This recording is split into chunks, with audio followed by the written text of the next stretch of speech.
SCORE Northeast Wisconsin and WHBY are pleased to bring you Biztalk, a chance for you to hear from entrepreneurs and professionals as they share their experiences. From starting to sustaining growth, learn the skills needed for your business to be successful. If you miss anything, you can catch the Biztalk podcast at score.org/Northeast Wisconsin. And now from the Myron Construction Studio, it's Biztalk on WHBY. And good morning, everyone. My name is Mary Rhode. Thank you so much for joining us here this morning for another episode of Biztalk with SCORE here on WHBY. I'm thrilled to be joined by my co-host this morning, Terry Pinch. Good morning, Terry. Good morning, Mary. Welcome to the show again, and thank you for being here. Yeah, absolutely. We're really excited about today's guest, and this is kind of a continuation, kind of wrapping up in a way our celebration of Women in Business Month. And there are some amazing organizations and institutions throughout the state that are doing amazing things to continue to propel women forward, specifically those women who are trying to climb that ladder within business. And we are excited to have with us today Pa Lee Moua. She is the executive director for the UWGB Schreiber Institute for Women's Leadership. Good morning, Pa Lee. Thank you so much for joining us. Good morning, Mary and Terry. Thanks for having me. Yeah, we are so excited to learn more, certainly, about the Institute and its foundation and its how it started, right? The foundation of why it was created. But let's talk a little bit about you first and kind of introduce you to the listeners so they get to know you a little better. And certainly, you know, your entire life story is very inspiring, but we'd love to hear and have you share with listeners kind of about your early life and how it's led you to certainly be in the position you're in today with the Institute. Yes, certainly. And I think for many people, you know, I would say that how we grew up and where we were raised really does leave an impression on, you know, the type of career and the type of person that we want to be. And so, excuse me, just a little background information. I was born in a refugee camp in Thailand.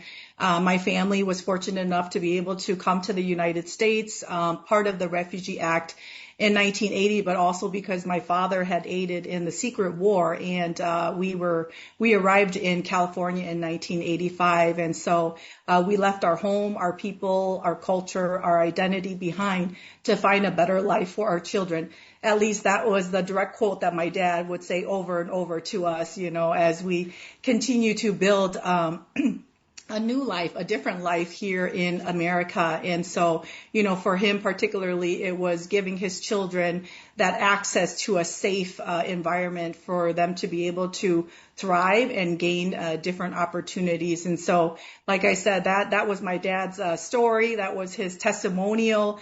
That was really the pillar of, you know, helping to ground me in terms of who I am, why I do what I do, and who I really do it for. And so, growing up in a very traditional household, you know, there were very gendered roles. And so my dad was the person that worked. He worked multiple jobs to be able to make ends meet. And my mom was the caretaker. So she was the one that stayed at home to take care of the children, take care of the household. And, you know, I think, you know, seeing the hard working ethic in my father, trying to make ends meet for his family, even though he spoke very little English and did not have an educational background. And, you know, at times he would often say, you know, to us, you know, don't be like me, you know, make sure you study hard, get a good education, you know, so that you're able to provide a better life for, you know, you and your family moving forward. And, you know, my mom was always that person that was very selfless.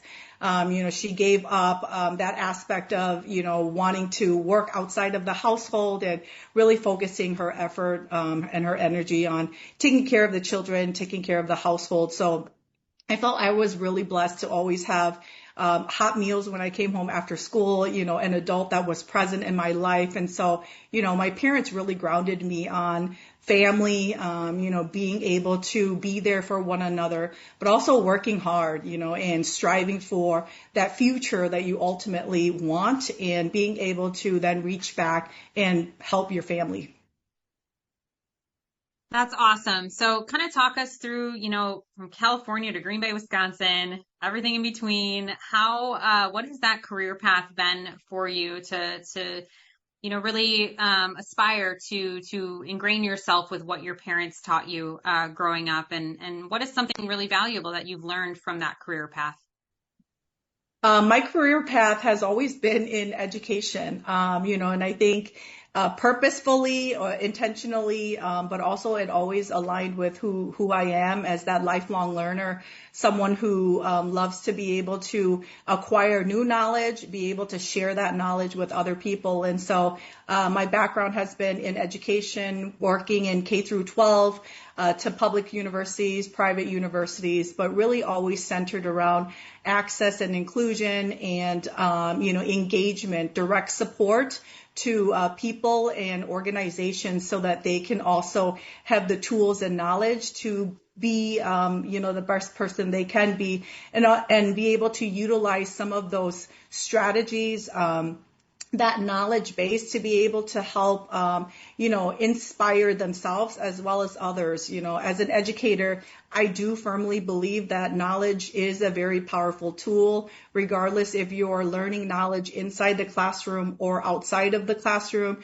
You can utilize, that knowledge to transform people, organizations, and communities. And so utilizing what you have to be able to give back to others, expanding that opportunity for them, whether that's critical thinking, writing, to be able to seek funding opportunities, public speaking skills to be able to share and articulate your thoughts. But, knowledge really is powerful. It helps to transform individuals as well as organizations and communities.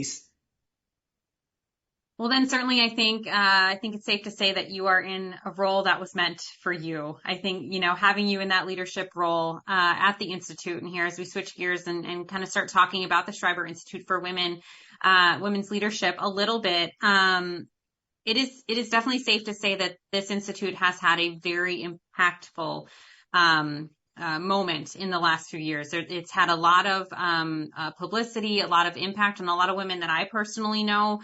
And it's just great to see that support. And that support comes in a lot of different ways. And before we go down that path, let's revert back and have you kind of share with us, what is the Schreiber Institute for Women's Leadership in a nutshell? And then when it was established and kind of what drove that creation, just kind of build that foundation for us a little bit. Yep. Yeah. So, again, the foundation and the core of the Institute was created by women for women. Particularly, the conversation started in 2019, by some of our founding members, Bridget O'Connor, Cheryl Van Gruseven, Dr. Laura Warner, who helped to conduct the research in 2019.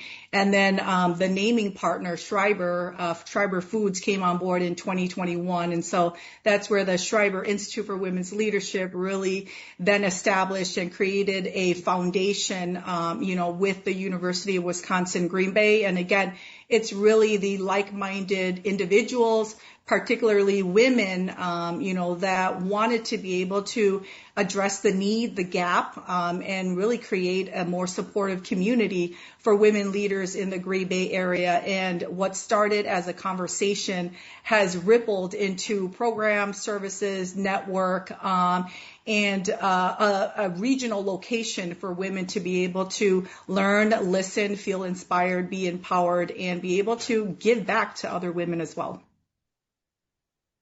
So, that you talk about network and that network of women, the network that's been created from the Schreiber Institute for Women's Leadership is incredibly strong and is woven through so much of this community.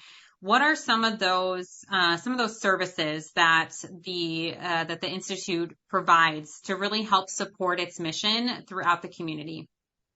Yeah, our mission is to advance women's leadership, both personally and professionally, at all stages of their career. And I really like the aspect of personal, right? Because Not everyone is really focused and has the time to be able to elevate professionally during that time in their life, and that's perfectly fine as well. You can still be able to lead in different capacities personally as well. And we're really focused on three main pillars. So our connection pillar, our education pillar, and our inspiration pillar. And that connection pillar really is that first level opportunity to get introduced, get connected, join the networking socials, particularly centered around caffeinated conversations which is one of the monthly programs that we provide both in person as well as virtual to bring people together around a particular topic, facilitated by one of our ambassadors. And so you can attend to come and listen. You can attend to come and, share your lived experiences. You can come and take away some specific strategies, and the key point is you come and network. And so, the women that participate in the caffeinated conversations, some come for 10 minutes, some come for the entire hour, right? So it's whatever works for you and however you want to engage in that particular topic at that time. One of the things I found is with being a small business mentor is that something that's not always well known, but seems to be one of the most critical success factors is the whole idea of networking and meeting and talking to other business people. And it's something we sometimes struggle to get business people to want to do initially. Then they get excited about it and do it later. But how do you talk to the people who are members about why it's important to network and what they can learn from it? And honestly, as someone who has networked their entire life, networking is not easy. Networking is, there's a science and an art to networking. And of course, sometimes you come into a space where you're like, I don't know anyone. I don't know anyone here. I feel awkward, try to make eye contact, and so, the way we do networking is we do encourage people to bring a friend, right? And so bring someone else along with you, that you can also engage with and invite them to the conversation. But I think what's very unique about the Institute is we not only know our members, we build strong relationships and partnerships with them. So we know a lot of our members by name. And so when they come to the networking events, they have a face-to-face, they know someone that's familiar, that's in that space, that can directly connect them, that can directly welcome them into that environment. So, being a member, part of the Institute is not that you're just coming to events. You are a member. You do get to know the staff. You do get to know, some of our advisory board members. You do get to know the women that participate in the certificate offerings. You are connecting with them on a personal level so that when you do come to, different events, you have a familiar face, someone else that you can be able to check in with. And so, it's networking is scary, right? Even as an adult, right? But again, we try to play networking in a variety of different ways. Breakout groups is often really good, encouraging people to be able to pair up, whether it's partner, 2 people, 3 people, but also sometimes putting someone with someone else that they know and then encouraging them to broaden their partnership as well. So networking can be done in a variety of different ways. But I think particularly with the Institute, we know our members by name. They are directly connected to us. And so we try to ripple that sense of community and welcoming with other members who are engaging with us in programs and educational offerings as well. That's really great to hear. I mean, certainly, not everyone is an extrovert all the time. And to your point, it can be very scary to enter those big, large rooms or even small rooms, right, where you don't know a single person. So it's really encouraging to hear that you have certainly some of those repeat attendees, but also just those members that are there to help others feel welcome. So that's really cool to hear. We are going to take our first break of the show here, and you're listening to Biztalk with Score on WHBY, and we'll be right back after these messages. Welcome back. We're glad you joined us this morning. Our guest this week is Pa Lee Moua from the Schreiber Institute for Women's Leadership. Before continuing our conversation with Pa Lee, I'd like to tell you about SCORE Northeast Wisconsin. SCORE Northeast Wisconsin serves an 18-county area, plus the county of Menominee in Michigan. We have over 50 volunteers, each an expert in their field, offering entrepreneurs no-cost and confidential mentoring.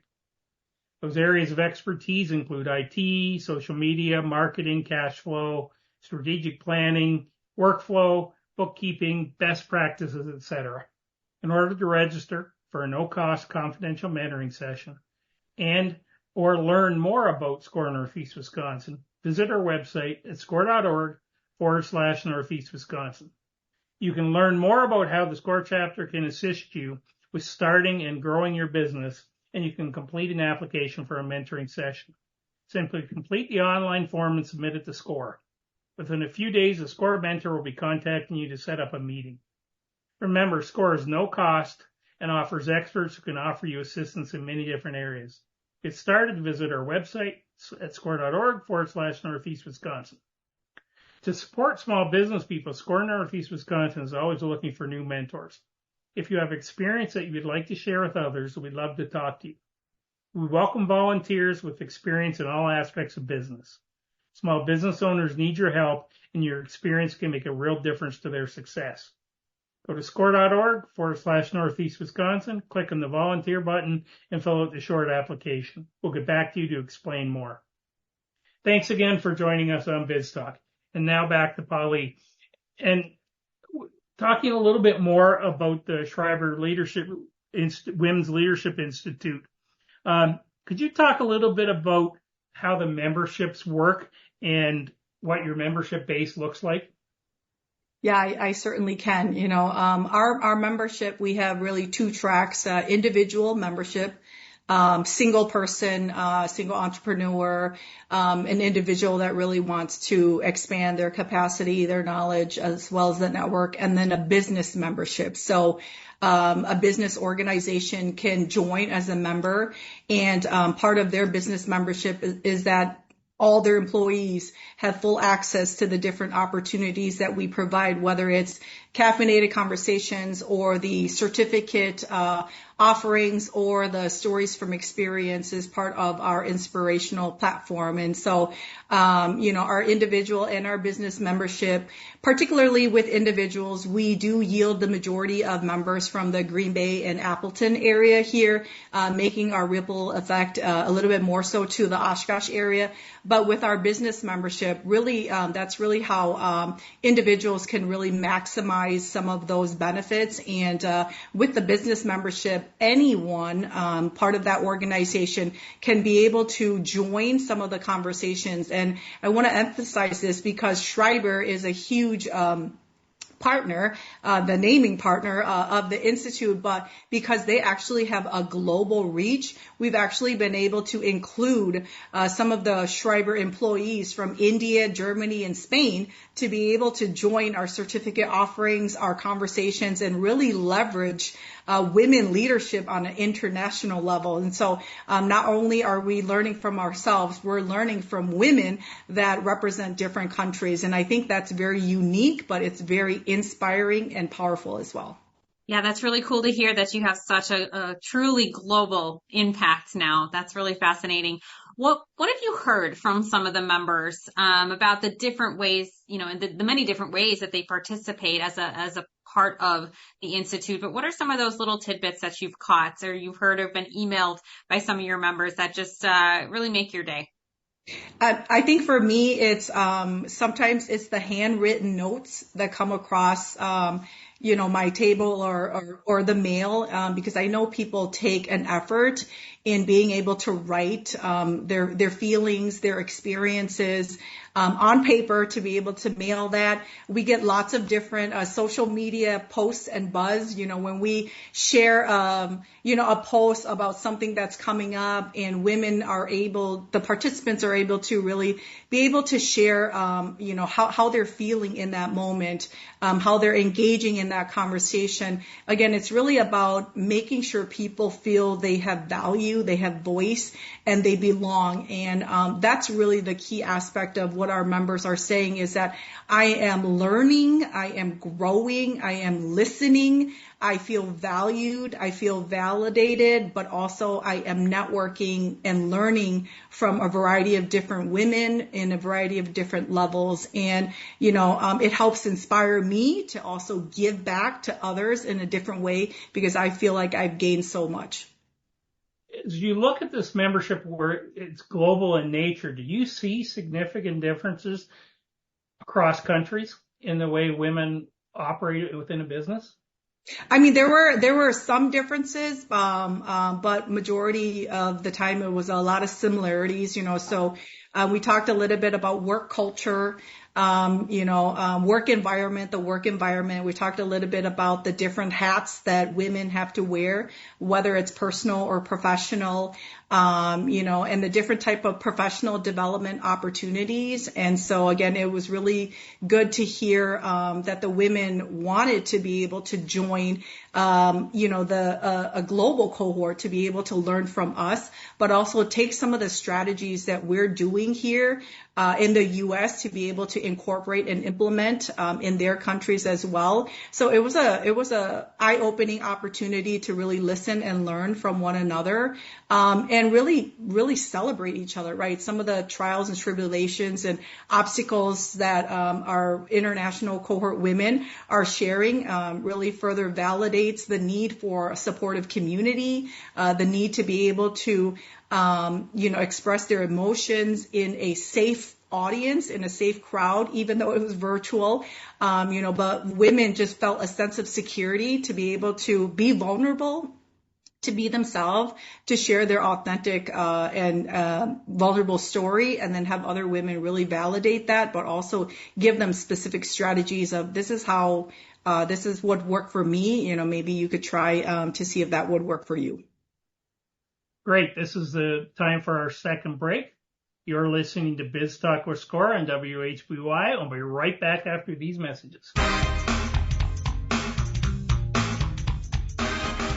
Welcome back to another episode of Biz Talk with Score here on WHBY. I am Mary Rhode and joined this morning by Terry Pinch and our very special guest, Pa Lee Moua. She is the Executive Director at the Schreiber Institute of Women's Leadership on the campus of the University of Wisconsin-Green Bay. And Pa Lee, in some of the two previous segments here this morning, you touched a little bit on some of those different events, and some of them are very heavy on networking, but all of them really infused with that education component, right? So that women are continuing to learn, continuing to progress forward in their careers, and some of it could be personal development as well. So you touched on the caffeinated conversations events; those happen monthly. But let's also touch on some of the other opportunities. One of them is Stories from Experience, which is another monthly series. There's the employee networking groups, and then you do have your annual celebration as well called Celebrate. So I'll let you kind of share a little bit more about each of those, and hopefully some really interesting tidbits that folks can take with them today. Yeah, I mean, Mary, as you had mentioned, caffeinated conversation is really our intro, I would say our intro program opportunities where it's really informal.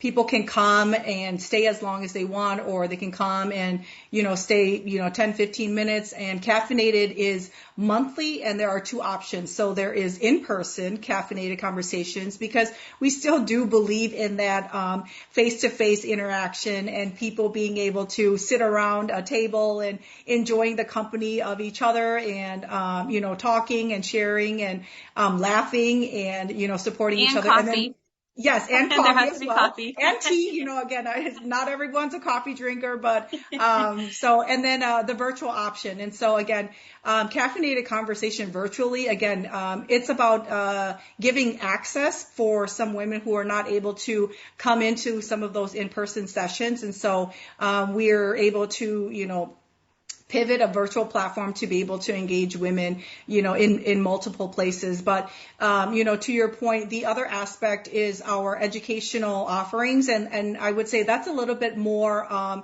intense, not to say that it's, less time, like a little bit a little bit more intense because it does require a little bit more effort and time on your part, because our certificate offerings are semester long. There are 6 to 7 sessions within each certificate. The beginning certificate is really emerging leaders. That one is really a virtual platform. And then we transition to advanced leadership, which is an in-person leadership opportunity to be able to, just have that face-to-face interaction with the instructors.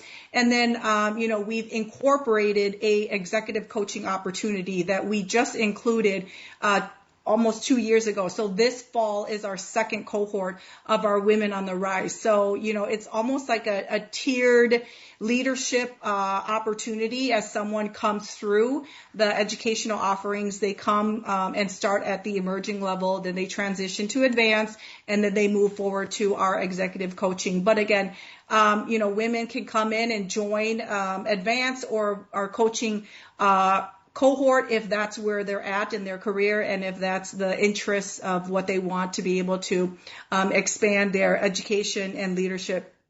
And then the last platform really is our Stories from Experience. And again, that is a platform to be able to give women the opportunity to share their unique leadership journey and be able to help, inspire and empower other women to lead in their most authentic way as well. And so Stories from Experience, we usually select 6 to 7 speakers per year.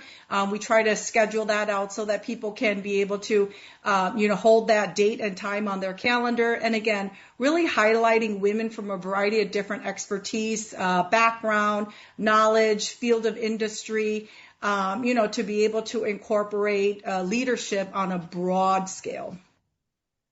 Yeah. Who are some of those featured women that you've had in the past? Are there a couple that you can name drop that have been some of your speakers for your Stories from Experience? Yeah, I think for me, one of them was really when we highlighted the story of Kristen Aberay, who is the chief financial officer at Lawrence University.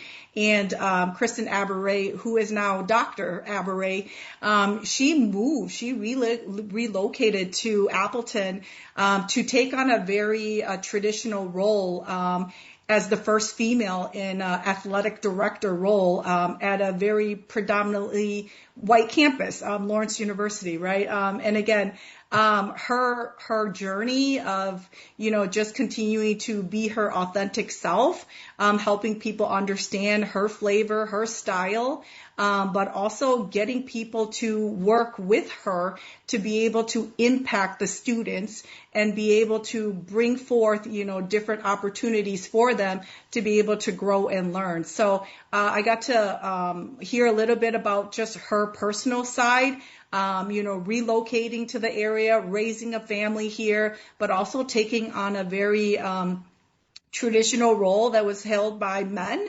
and being the first female to come into that role and, creating it in a way where, people are building partnerships with her. People are understanding her flavor, understanding her style, but really, what they're doing together collectively is overarching, impacting the students and the entire campus. And so she started as the athletic director and again has transitioned her leadership to chief financial officer at Lawrence. And again, someone that I continue to be inspired by, is someone that I really, look out to as who role models their authentic self. And we've been able to convince or, encourage Dr. Aberay to teach for us this semester. So she is actually going to be teaching a few of our emerging leadership courses on emotional intelligence, right? And so, again, what does that mean for women leaders? How do you be able to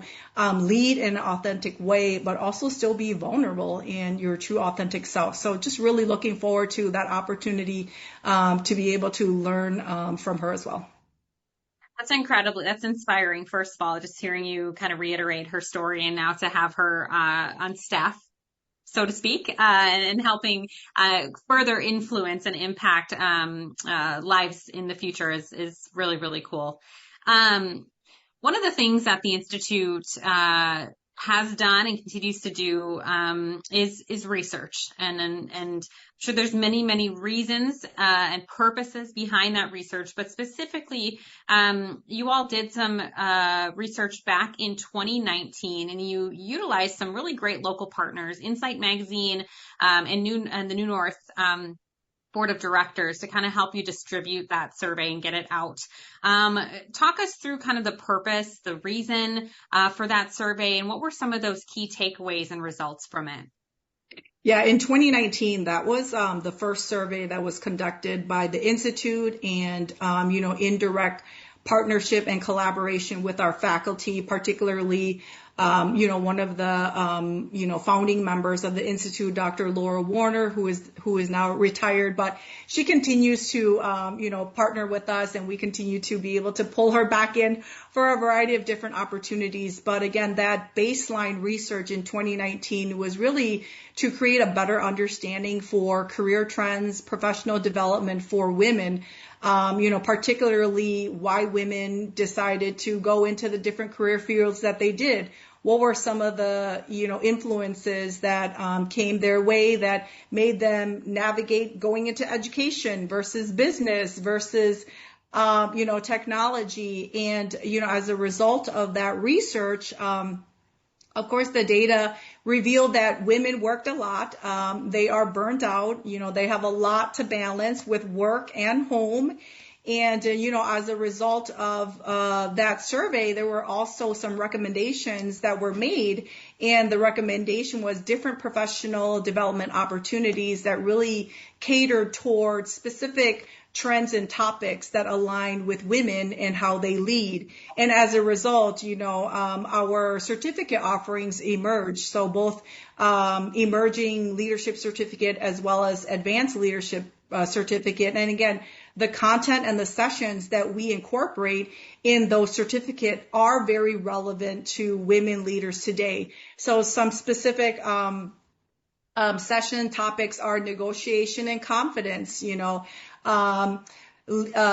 leading without authority, strategic planning, executive presence. And again, what's really unique about our educational offering is that it's actually being taught by women leaders who are actually in those fields to be able to come back and share their trials and tribulations and strategies, but also to be able to talk about relevant practices that they utilize on an everyday basis, to be able to share that with other women so that they can also, utilize that tool to be able to advance their leadership as well. So you mentioned that those certificate programs and the corresponding courses, they're really tailored to all career stages, right? You want to make sure that you are ready and available and have stuff for anyone wherever they're at in their career. How do you and your staff kind of go about advising someone who's kind of unsure what they're looking for, what they may need from that certificate program?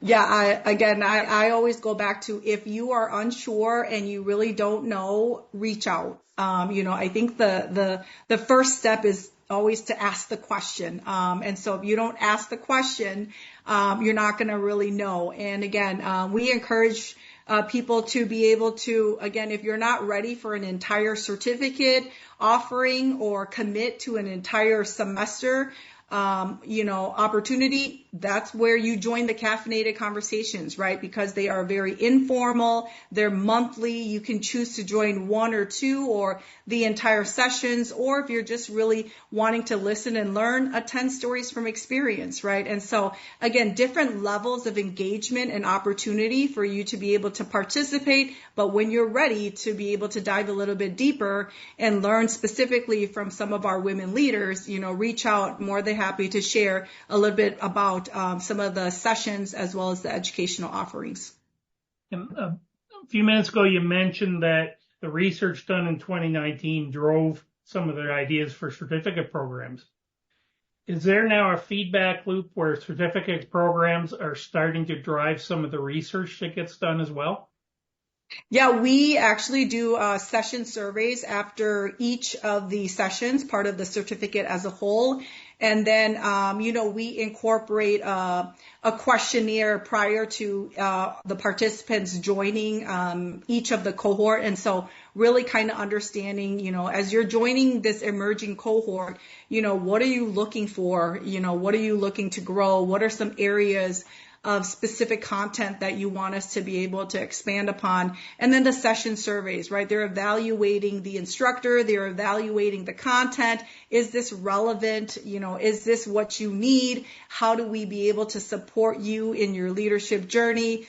We actually just conducted a most recent survey, our leadership survey in 2025. And so, the findings and the data for that will be coming out pretty soon. And so you'll be able to, see a little bit of the differences and the trends, but also, some of the similarities in terms of, things that we found in 2019 that are still very similar to the research that is being done in 2025, but also differences in how women are leading, how they are learning, how they are giving back, and how they are transforming leadership. As someone who very much proclaims her love for data, I'm excited to see some of those results, because there was absolutely no way for you all in 2019 to predict what would come a year later, right? And how that would all impact even beyond 2020, years after 2020 and the year of COVID, as we all remember.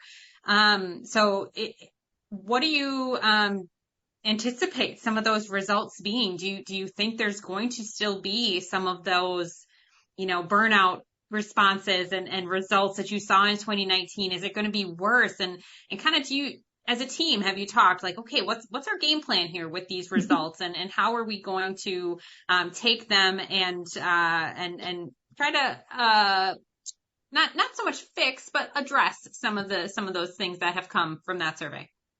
Yeah, I mean, someone who's had a peek at the results, I can certainly be able to share that, unfortunately, women are still burnt out, overwhelmed, stressed, lots of expectations put upon them to be able to play that dual role of personal and professional.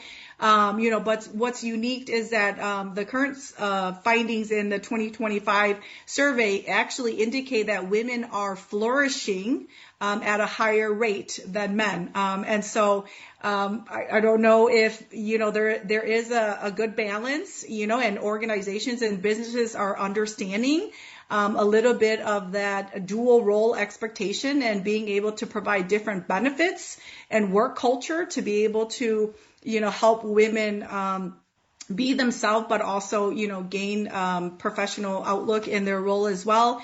And then the other unique aspect about the 2025 findings is that, that the targeted group that we want to be able to continue to aspire and coach and encourage is really young professionals. So one of the biggest results about the survey findings in the 2025 result was that, this age group of folks under 24 to 34 range, had the lowest level of confidence, highest level of burnt out, highest level of turnover, and lowest level of engagement at work, right? And so, wow. What do we do in terms of helping young professionals, right, stay connected, stay engaged, feel value, right, but also be passionate in what they're doing and align that with the work that they're doing?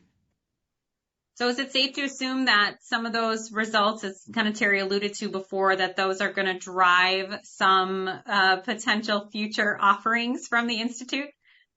Yes, definitely. Why? And of course, that's really what data does, right? Data helps to inform. It helps to widen the understanding. It helps to give us a different lens as to what we may not currently be seeing.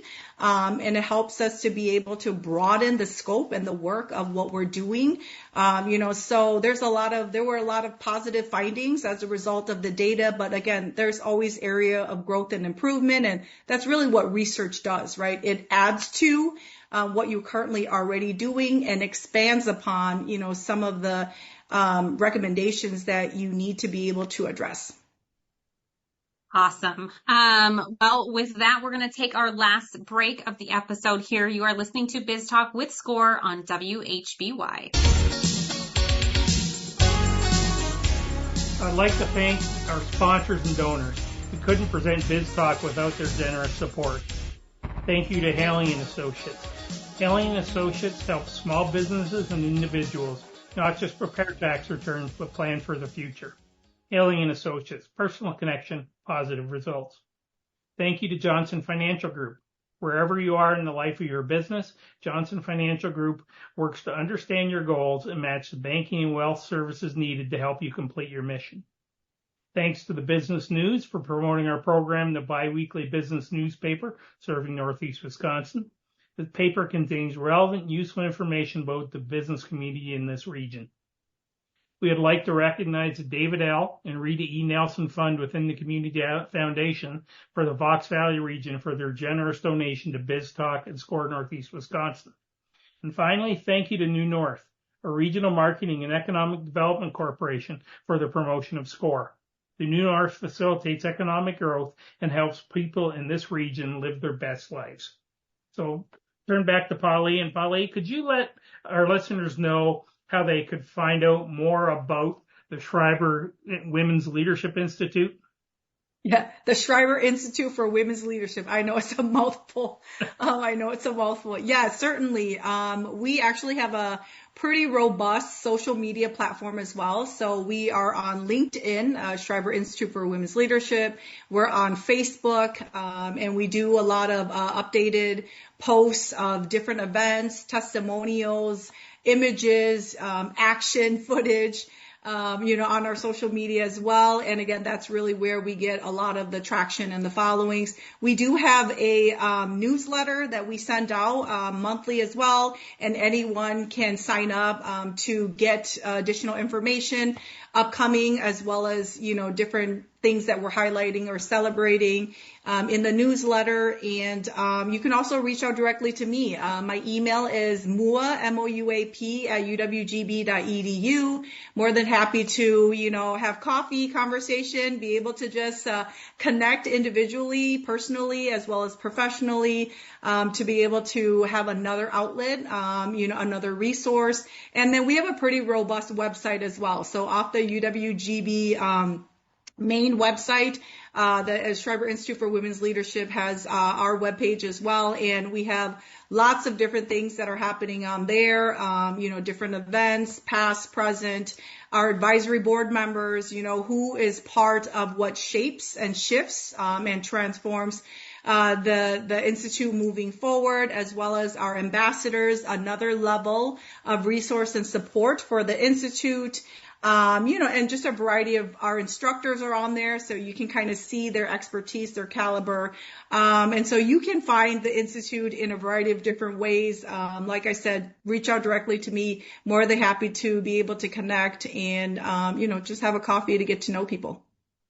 Okay, as we wrap up, final big question. As you look back over your career and your time so far at the Institute for Women's Leadership, how have women's roles in the workplace changed?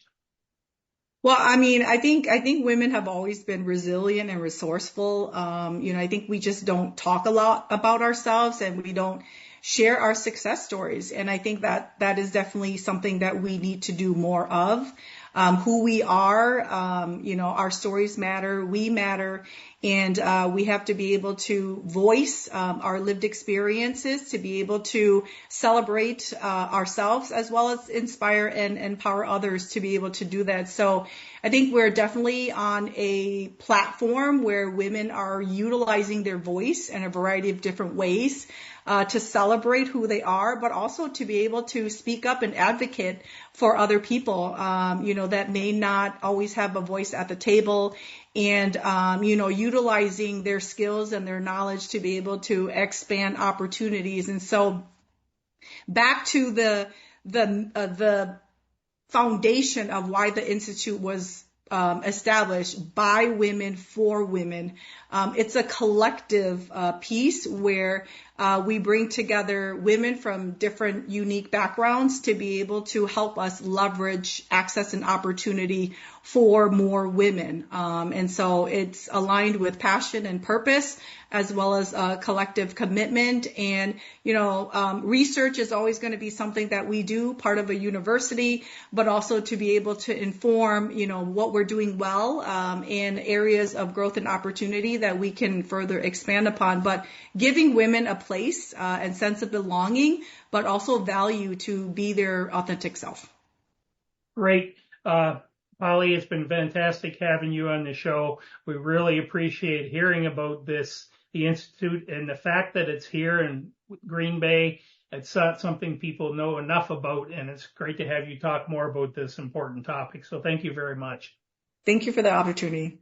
All right. And to our listeners, you've been listening to Biztalk or Score on WHBY. If you want to listen to this episode again later, it'll be on our website at score.org/Northeast Wisconsin, or at your favorite podcatcher anywhere. So go ahead and take a listen. We really do appreciate you. And we'll be back again next Saturday with another show. Well, and I'll amend that. We'll be back the Saturday after with another show, because we'll be preempted for a Badgers game on the October 4th. So thank you, everybody. Have a great week.